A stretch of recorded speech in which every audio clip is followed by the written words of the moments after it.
Islam. Karena itu Allah kemudian menyebutkan mereka sebagai orang kafir.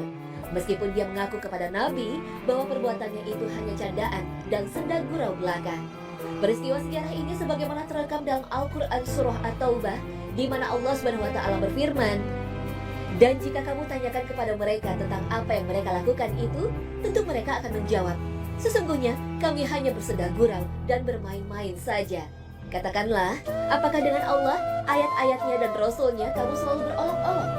Tidak usah kamu minta maaf, karena kamu kafir sesudah beriman. Al-Quran Surah At-Taubah ayat 65 hingga 66. Perbuatan mengganggu ibadah demi konten video ini bisa pula dikiaskan kepada perbuatan orang munafik, sebagaimana yang dimaksud dalam Surah At-Taubah ayat 65 dan 66.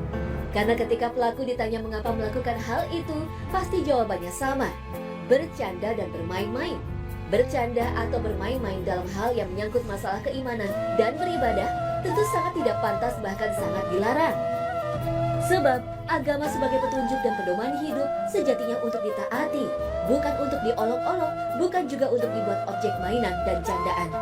Selain dicap sebagai orang kafir, orang yang mempermainkan sholat juga disebut orang munafik, yang diantara salah satu tandanya adalah malas melaksanakan sholat, atau jika ikut sholat, dia mengganggu orang yang sedang sholat. Hal ini sebagaimana secara tegas dinyatakan dalam firman Allah Subhanahu wa Ta'ala, sesungguhnya orang-orang munafik itu menipu Allah, dan Allah akan membalas tipuan mereka. Dan apabila mereka berdiri untuk sholat, mereka berdiri dengan malas. Mereka bermaksud ria dengan sholat di hadapan manusia, dan tidaklah mereka menyebut nama Allah kecuali sedikit sekali. Al-Quran Surah An-Nisa ayat 142. Berdasarkan ayat ini, sudah dapat dipastikan bahwa orang yang suka mengganggu orang lain sholat adalah orang yang tidak memahami hakikat sholat. Bahwa sebenarnya orang yang sedang sholat itu pada hakikatnya sedang menghadap Allah dan tidak boleh diganggu sedikit pun. Rasulullah SAW bersabda, "Jika salah seorang dari kalian sholat menghadap sesuatu yang dia jadikan sutra terhadap orang lain, kemudian ada seseorang yang mencoba lewat di antara dia dengan sutra, maka cegahlah. Jika dia enggan dicegah, maka tolaklah dia dengan keras, karena sesungguhnya dia adalah setan." Hadis riwayat Al-Bukhari 509, Muslim 505. Karenanya, apabila kita mendapat gangguan bersifat fisik, baik langsung maupun tidak langsung, disengaja maupun tidak sengaja, dari orang lain saat kita sedang sholat, hendaknya kita mencegahnya, menepisnya, atau menghalaunya dengan tangan kita. Tidak boleh kita berdiam dan pasrah saja, sebagaimana yang dijelaskan dalam hadis tadi. Sedangkan jika gangguan itu bersifat non-fisik, seperti jika hati dan pikiran kita yang tiba-tiba berpaling kepada sesuatu di luar sholat, maka Rasulullah SAW mengajarkan kita agar membaca ta'awuz sebanyak 3 kali.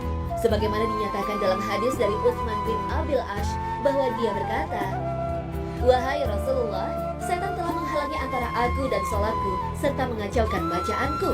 Maka Rasulullah SAW bersabda, "Itu adalah setan yang disebut dengan khanzab.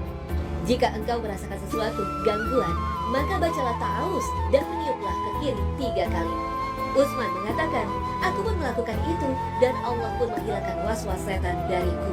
Hadis riwayat Muslim nomor 2203. Demikian itulah cara-cara yang diajarkan oleh Nabi SAW jika di saat sedang sholat kita dihadapkan pada gangguan, baik gangguan itu secara fisik maupun non-fisik. Wallahu a'lam bishawab.